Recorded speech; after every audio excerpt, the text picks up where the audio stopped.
వచ్చారు.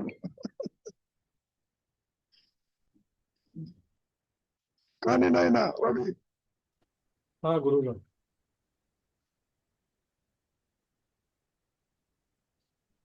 ఉపదేశ సారము ఈరోజు ఓకే, ఆత్మ సంస్థితి స్వాత్మ దర్శనం ఆత్మ నిర్ద్వయాత్ ఆత్మనిష్టత.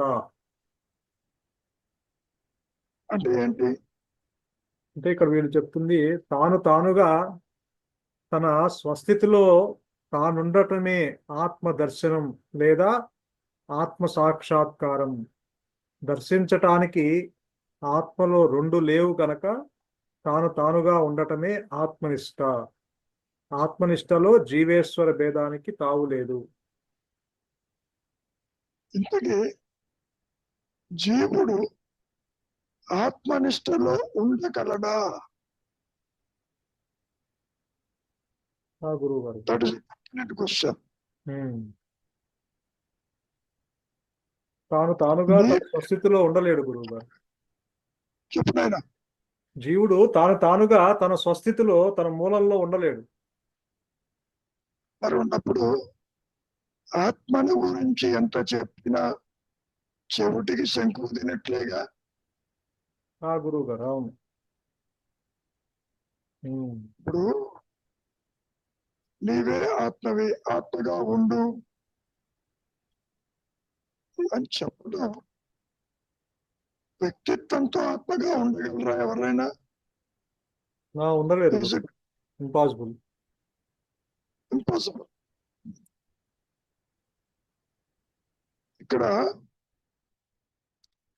ఎందుకు ఈ విధంగా చెబుతున్నారు అంటే, ఉన్నది ఆత్మ అని, లేనిది జీవుడు, జగత్తు, ఈశ్వర భావనలని, వీటిని నీవు విడనాడు అని, వీటి జోలికి పోకపోతే నీవు ఆత్మగానే ఉంటావని సూచించడం. గురుగారు, ఇక్కడ ఆత్మ దర్శనము అనే పదంలో వ్యక్తిత్వంతో నీవు ఆత్మను దర్శించి వస్తావని కాదు. ఒక్క అనుగ్రహము చేతనే ఆత్మ అహం స్మరణ, నేను ఉన్నాను అన్నటువంటి ఎరుకతో అది ప్రకాశించటమే దర్శనం. నోయింగ్ అన్న, బీయింగ్ అన్నా, ఎక్స్పీరియన్సింగ్ అన్నా, ఎగ్జిస్టెన్స్ అన్నా, ఉన్నదన్నా, ప్రియమన్నా, సత్యమన్నా, మోక్షమన్నా, కైవల్యమన్నా అంతా ఒకటే. ఆత్మను గురించి ఎన్ని మాటలు ఇక్కడ మాట్లాడుకున్నప్పటికీ ఈ అహంకారము, వ్యక్తిత్వము నిలుపుకుంటూ ఆత్మని దర్శించలేదు.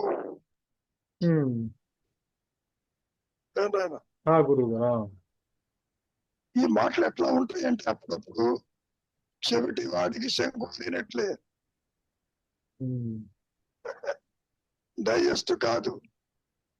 కాకపోయినా అసలు మీ స్వరూప ఒకటి ఉందని ఒక అవగాహనకు వస్తారు కదా. అవగాహన కూడా రావటం కుదరదు నాయన. అవగాహన కూడా మానసికం. మానసికమే.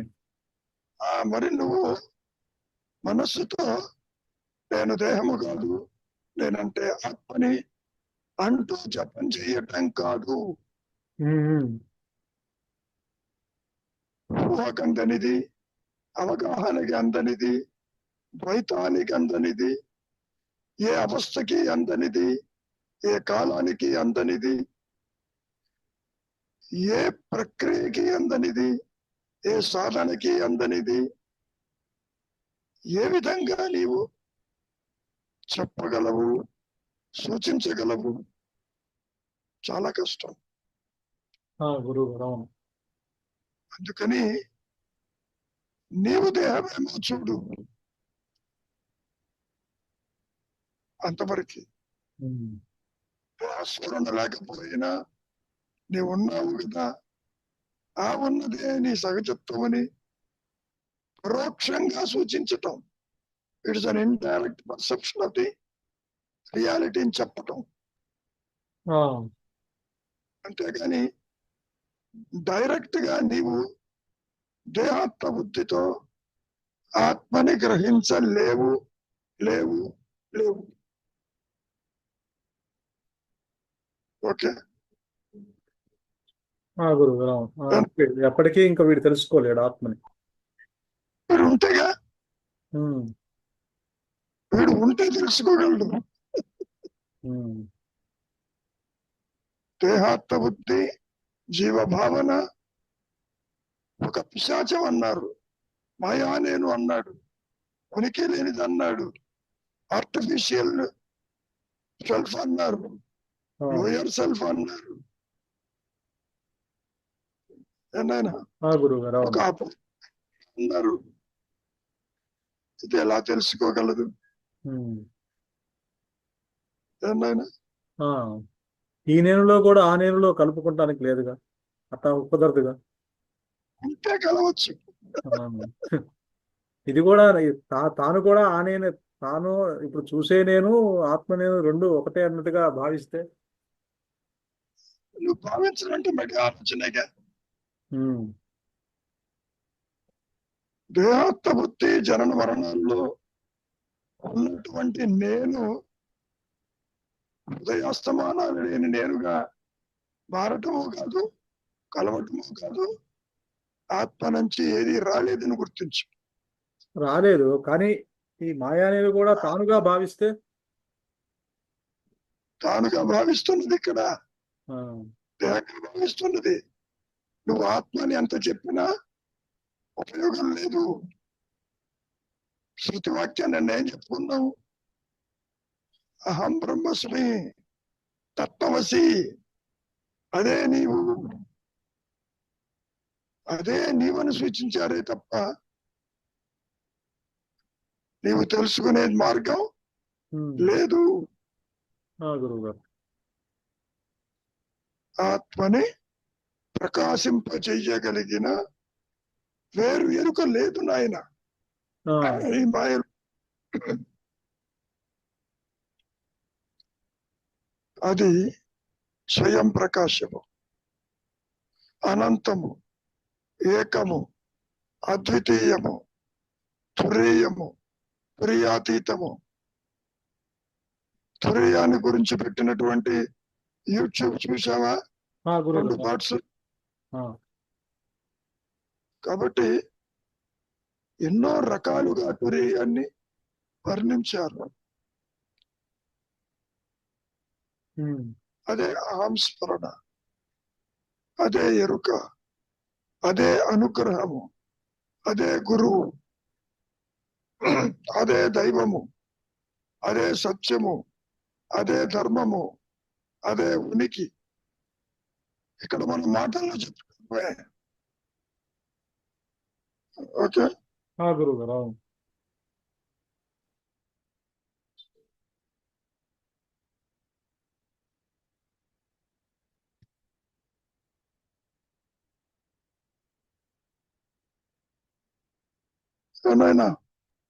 గురువు గారు are you getting the message? అవునవును, దాన్ని ఏ ప్రయత్నము అందుకోలేదని చెప్తున్నారు. అయత్న సిద్ధమైన దానికి నీ ప్రయత్నం ఏమిటన్నారు మహర్షి. ఆత్మస్థితే మనస్సుకి అందదు. నీ బోధలన్నీ కూడా మనోపరిధిలో, మాయా పరిధిలోనే ఉన్నాయి. అవును, ఈ మనస్సుతో పలికిన మాటలన్నీ. అవును, కాబట్టి మనం ఒక విషయాన్ని అంగీకరించక తప్పదు. అనుగ్రహము చేతనే, ఆత్మ అనుగ్రహము చేతనే, గురువు అనుగ్రహము చేతనే, దైవం అనుగ్రహము చేతనే, ఆ ఉచ్చతర శక్తి అనుగ్రహము చేతనే నీ బంధాలు తెగిపోతాయి, నీ జనన మరణాలు ఉండవు అని చెప్పారు. ఆ మాట కూడా మహర్షిని చాలా స్పష్టంగా అడిగారు.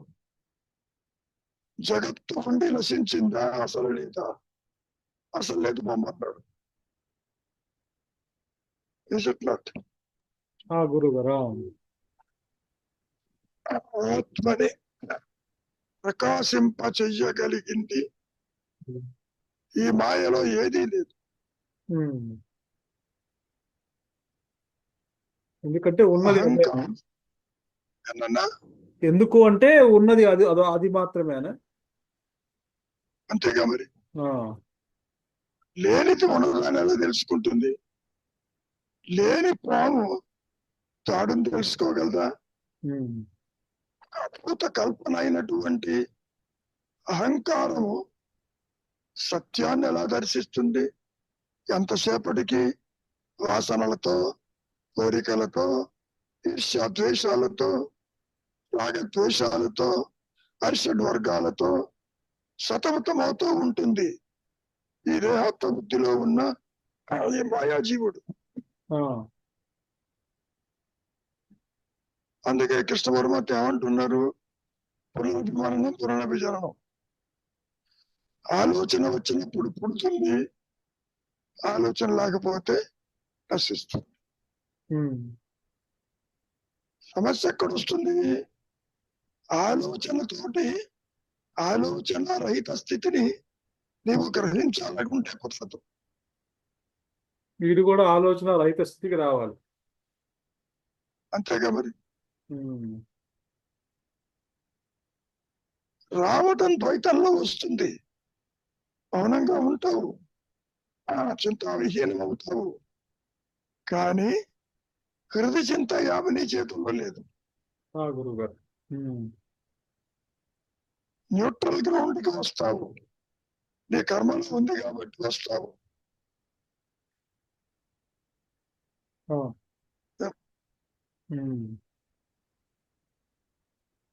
అహం స్ఫురణ నీ పరిధిలో ఉండదు, నీ ఊహకి అందదు, ఏ కర్మకి అందదు, ఏ సాధనకి అందదు, ఏ అవస్థకి అందదు.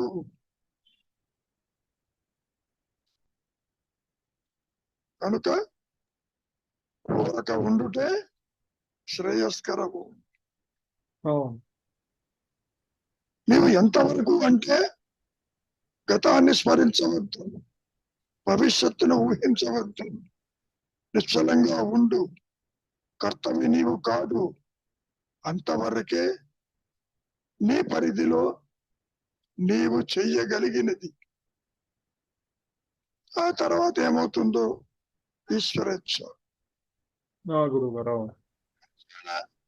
తుంచాలా పెంచాలా అది డిసైడ్ చేస్తుంది. నీవు ఉండాలంటే ఉండలేవు, పోవాలంటే పోలేవు. నీ జనన మరణాలు నీ చేతుల్లో లేవు. అదే మార్చి చెప్పింది. అహంకారము పుట్టుక, అహంకారము మరణము దాని చేతుల్లో లేవు. ఒక హయ్యర్ పవర్ మీద ఆధారపడేది ప్రకాశిస్తుంది. ఏ విధంగా చంద్రుడు శుక్లపక్షము, కృష్ణపక్షం అనేది చంద్రుడి చేతిలో ఉందా? లేదుగా.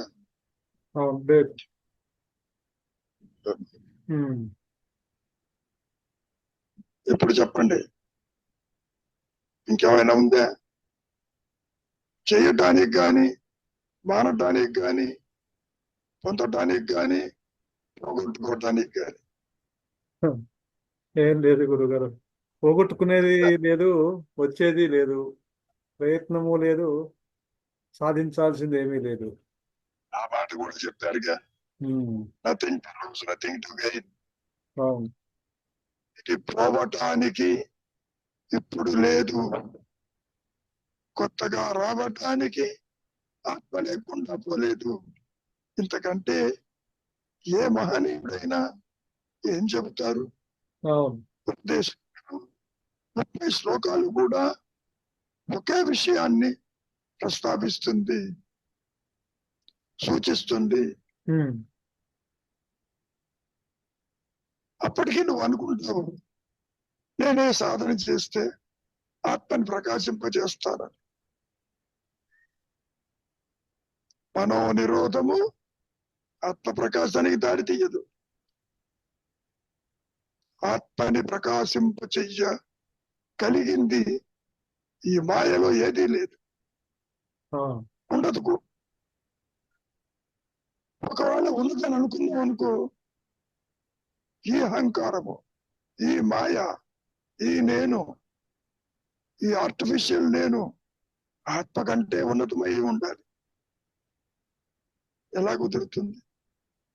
అవును. ఒక ఇన్స్ట్రుమెంట్ చేతిని పట్టుకోగలుగుతా? ఉమ్, పట్టుకోలేదు. ట్రై చేయి. అవును. ఉమ్, నీ అసమర్థతను గుర్తించు శరణాగతిగా. That is most important. ఆ, ఏనాయనా? గురువు గారు, అవును. వీడికి ఎందుకంటే వీడికి ఆ సమర్థత లేదు కాబట్టి. అసలు వీడికి ఉనికి లేదు, సమర్థత లేదు. ఉమ్,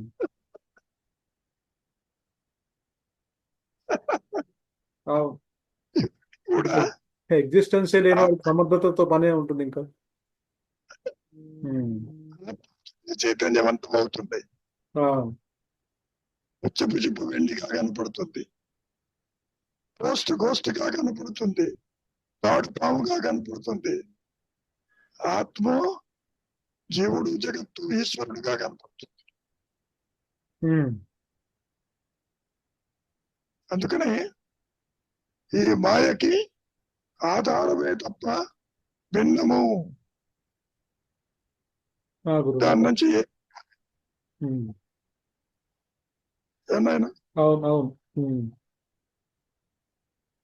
కానీ మళ్ళీ ఏది చేయాలన్నా ఈ మనస్సుతోనే చేయాలి కదా గురువు గారు. ఏం చేస్తావు? ఉమ్, ఆత్మని ప్రకాశింప చేయలేవు, ఊరికే ఉండలేవు.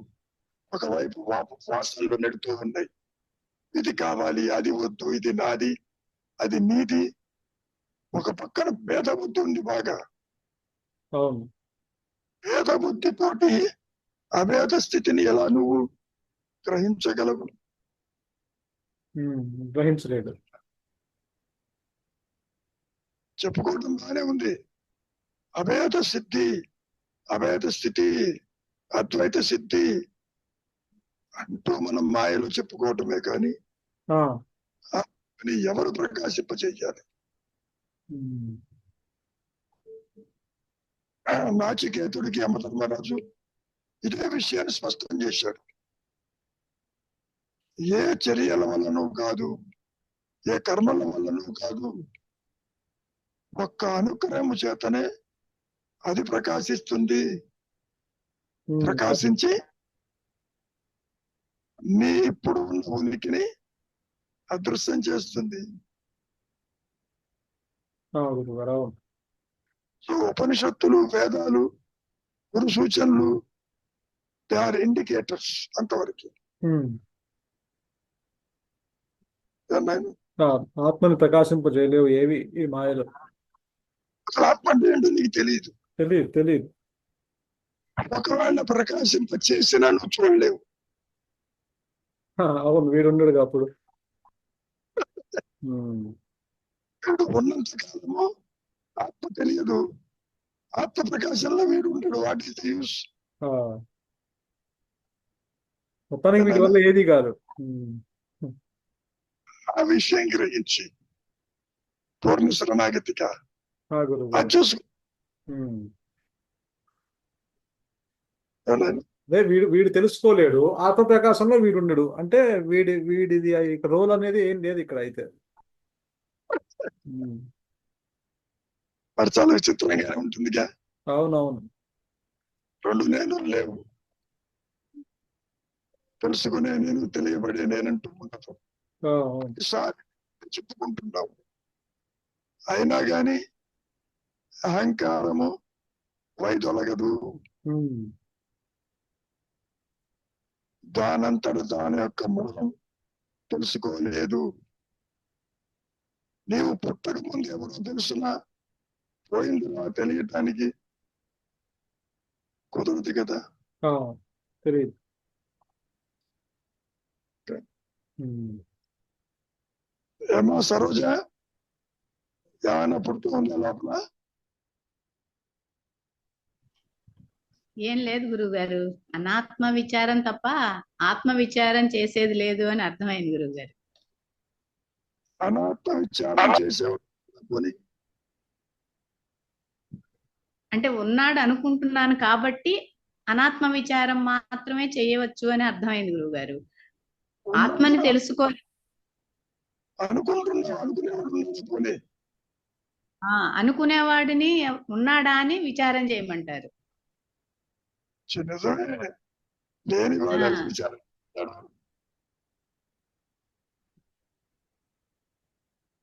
కుదరదమ్మా.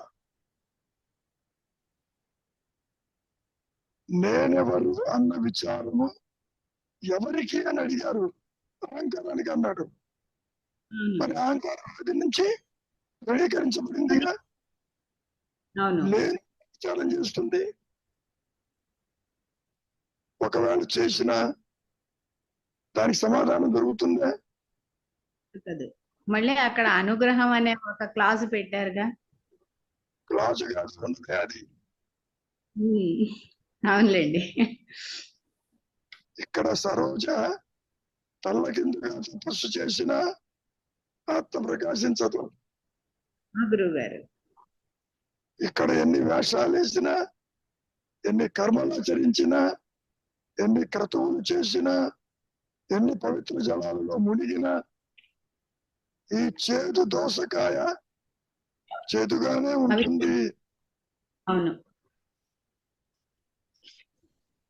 కాబట్టి నీకు అవకాశం లేదు.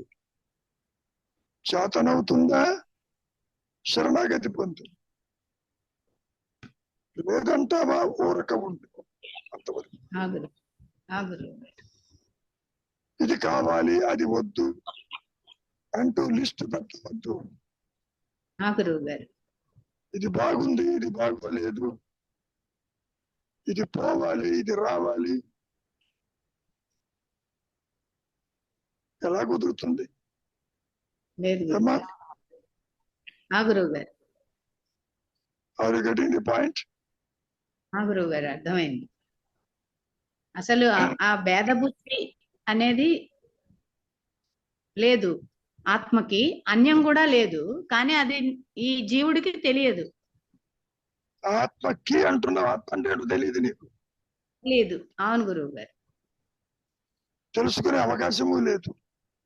అవునండి, అవును.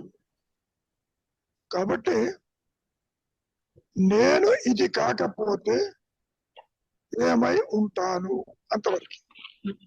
అవును గురువు గారు. దేహంతో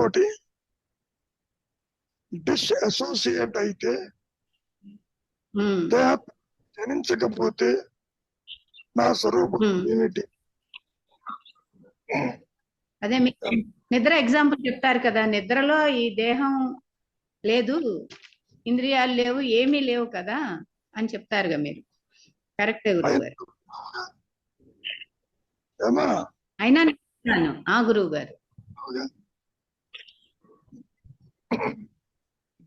ఉండబట్టే లేచాక చెప్తున్నాను బాగా నిద్రపోయాను అని, ఒళ్ళు తెలియలేదు అని. నిద్రలో ఉన్నావా పోయావా చచ్చిపోయావా బయటకు అదే వచ్చాకే తెలుస్తోంది అది. అవును, ఆ దేహాత్మ బుద్ధి ఎంటర్ అయ్యాకే తెలుస్తోంది. ఏం తెలుస్తుంది? నిద్రలో ఏమో సంగతి తెలుస్తుంది. తెలియలేదు అని గురువు గారు. అవును గురువు గారు. గురువు గారు అర్థమైంది. ఏదైనా రవి ఇంకేమైనా ఉందా? గురువు నీవు ఎంత సాగదీసినా సత్యము నీకు అందదు. అవును. నీవు ఎంత విచారము చేసినా విచార ఫలితం కింద స్వరూప జ్ఞానము ప్రకాశించదు. ఉమ్. కారణ సంబంధాలు లేవు అసలు. ఉమ్. అసలు ఆపోజిట్స్. అదే గురు. చీకటి ప్రకాశిస్తున్నప్పుడు వెలుగు ఉండదు, వెలుగు ప్రకాశంలో చీకటి ఉండదు. దేహత్వ బుద్ధి, ద్వైతము, జనన మరణాలు, బంధాల్లో చిక్కుకున్న జీవుడికి ఆత్మస్థితి ఉండదు. అది ఉన్నా తనకి తెలియదు. అప్పటికి ఏమంటారు మహర్షి, నీవే అదై ఉంటూ తెలియదంటావేమిటి అన్నాడు. ఆయన జ్ఞాన దృష్టితో మాట్లాడుతున్నాడు. అవును. అక్కడ ప్రకాశించింది కాబట్టి. మరి వీడి గతి ఏమిటి?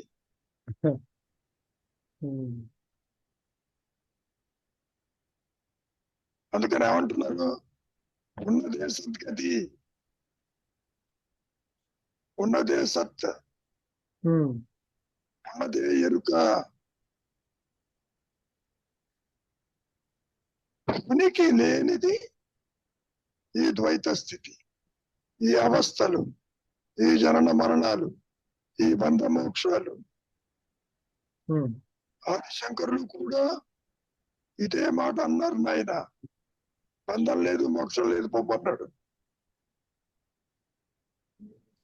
బంధం ఒక ఆలోచన, మోక్షము ఒక ఆలోచనే. తీరా చూడబోతే ఆలోచన వరకు అట్టివాడెవడు లేడు లేడు లేడు. అయితే అంటే వీడి రోలు పతంజలి దాంట్లో కూడా చిత్తవృత్తి నిరోధకం చెప్పారు కదా గురుగారు. చిత్తవృత్తులు నిరోధించమన్నారు అంతవరకు. అది కూడా వీడు తెచ్చుకున్న పిడికెడు ప్రార్థనలు ఉంటేనే, లేకపోతే అదే లేదు. అదే వశిష్ఠుల వారు రాముడికి కూడా నీ మనస్సును ప్రశాంతంగా పెట్టుకో, కదలిక లేకుండా అని చెప్పారు కదా. అంతవరకు చెప్పారు. అది కూడా నీ కర్మలో ఉంటే, లేకపోతే పరిగెడుతూ ఉంటావు బయటికి.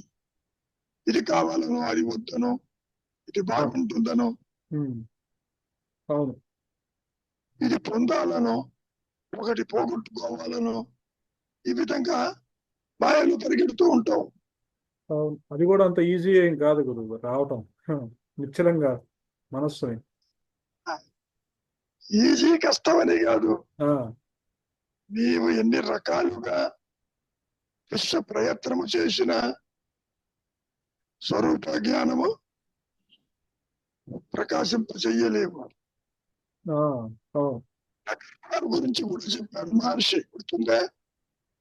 గురువు గారు, నా కర్మన ప్రజాధనేన త్యాగేన నా కర్మన.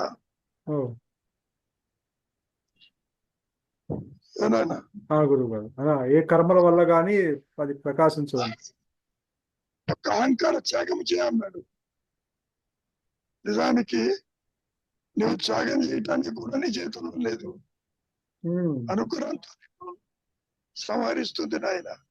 అది తనకు తానుగా త్యాగం చేసుకోలేదు కాబట్టి అనుగ్రహంతోనే అది నశిస్తుంది.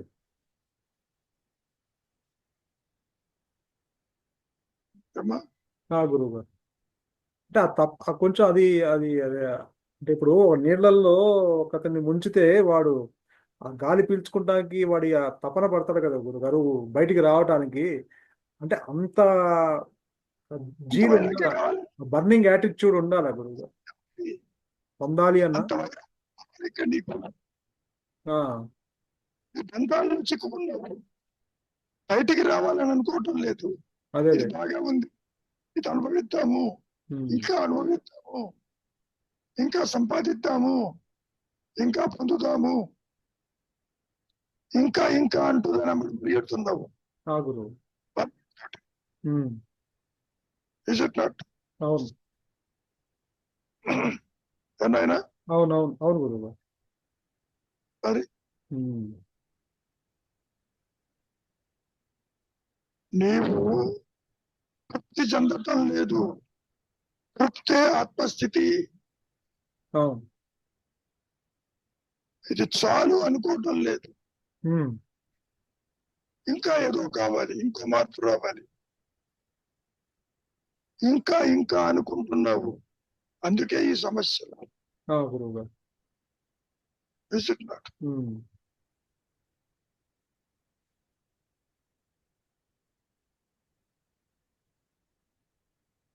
ఏనాయనా ఆ, గురుగారు చెప్పమ్మా. గురుగారు ఇక్కడ ఆ తృప్తి ఇది చాలు అని అనుకోవడానికి కూడా ఆ అనుగ్రహం వల్లనే లేకపోతే నా ప్రారబ్ధం వల్లనే జరుగుతుందా? అసలు నీకు తృప్తి అంటే ఆత్మీగా. ఆ, తృప్తి అంటేనే ఆప్తిగా. మీరు అంటే మీరు ఆ శ్రద్ధ అవి కూడా ఆత్మే అన్నారు, కానీ ఇక్కడ తృప్తి కలగడం అంటే నేనున్న అమ్మా, పరిస్థితి. నేను శ్రద్ధ ఆ, అన్నా, భక్తి అన్నా, నిశ్శబ్దం అన్నా, మౌనం అన్నా, ఉన్నదన్నా అంతా ఒకటే. గురువు గారు. శ్రద్ధయా లేకపోతే జ్ఞానం అన్నారుగా. అవును. తృప్తి అన్నా కూడా అదే. భగవంతుడిచ్చింది నాకు చాలు, ఇది చాలు అంటున్నా. నువ్వు ఎక్స్ట్రాగా అంటున్నావు. అంటే నేను ఇప్పుడు ఇది చాలు అని నేను తృప్తిగా ఉన్నాను అనుకోండి, ఇది చాలు అనుకుంటా.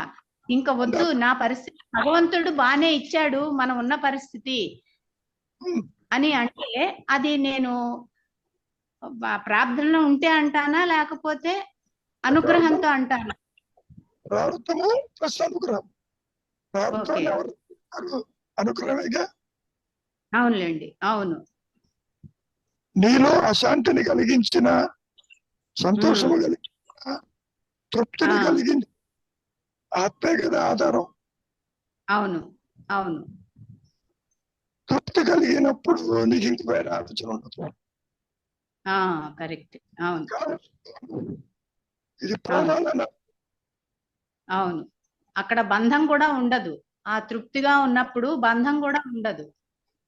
కాబట్టి తృప్తి అనే పదం ఆత్మకి మారు పేరు.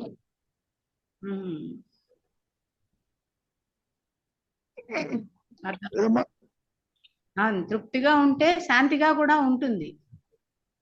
ఆ శాంతే అనుగ్రహము, ఆత్మ. ఏమా అర్థమైంది గురువు గారు. శ్రీనివాసరావు గారు ఏమైనా ఉందే? ఇంకా కాసేపట్లో ఎగిరిపోతుంది. దీపం ఉంటే కానీ ఇల్లు చక్క చేసుకోవాలి. మీరు అన్ని చూస్తే కానీ మీ మాట నాకు వినపడుతుంది.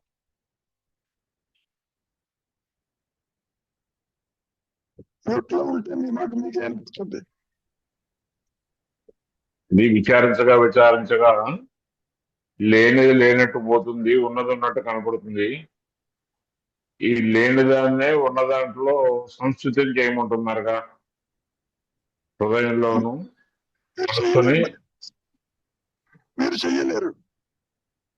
అనుగ్రహం చేత మళ్ళీ అసలు హృదయంలో నిలపమంటున్నారు కదా. లేని మనస్సుని, మనసే లేదు కదా. అలా చేయగా చేయగా మనసు లేదు అని సంగతి తెలిస్తే ఉన్నది ఏదో ఇదే, అది కాదు బోధపడుతుందని. చీకటిని వెలుగులో కలపని చూద్దాం. కలపలేదు. జ్ఞానంతో కలపండి, కలపగలరా? అందుకనే మహర్షి ఏమంటున్నారు? శరీరంలో చీకటి లేదు, ఆత్మజ్ఞానం ఉంది, అజ్ఞానానికి తావు లేదు. అసలు అజ్ఞానమే పుట్టినది బొమ్మన్నాడు. ఆ విధంగా చెప్పుకొచ్చారు.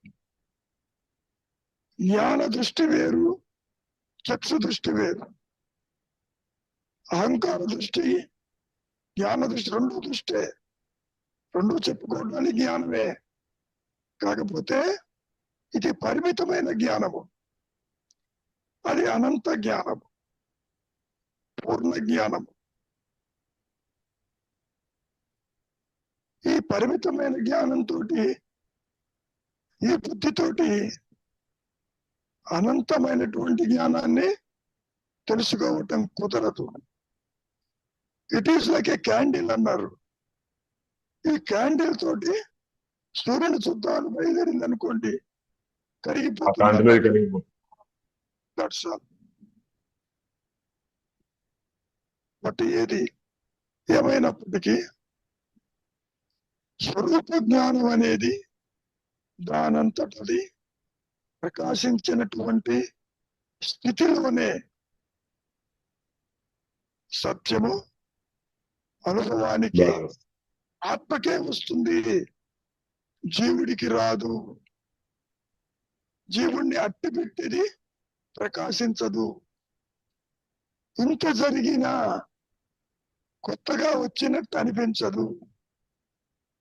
ఇది ఇంతకు ముందు కూడా ఉంది కదా అనే భావన మనస్సు బయటకు వచ్చినప్పుడు మీకే తెలుస్తుంది.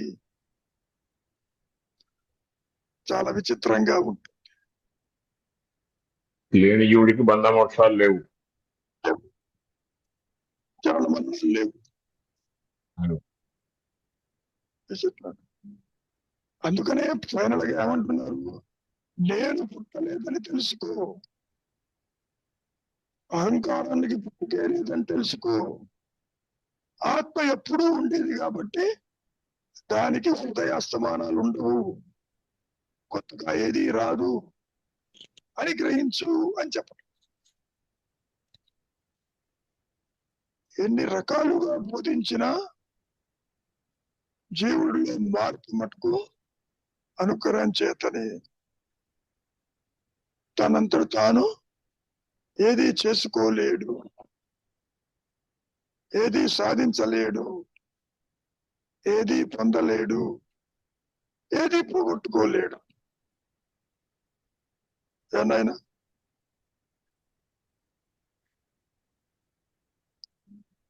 రవి, ఇంకేమైనా ఉందా? గురువు గారు సమయం కూడా అయిపోయింది కదా. You want to add or delete? సమయం కూడా అయిపోయింది గురువు గారు. సమయం అయిపోతుంది. ఎందుకని? అహంకారం ఉంటుంది, సమయం ఉంటుంది. అవును, అహంకారం లేకపోతే సమయం అక్కడ ఉంటుంది.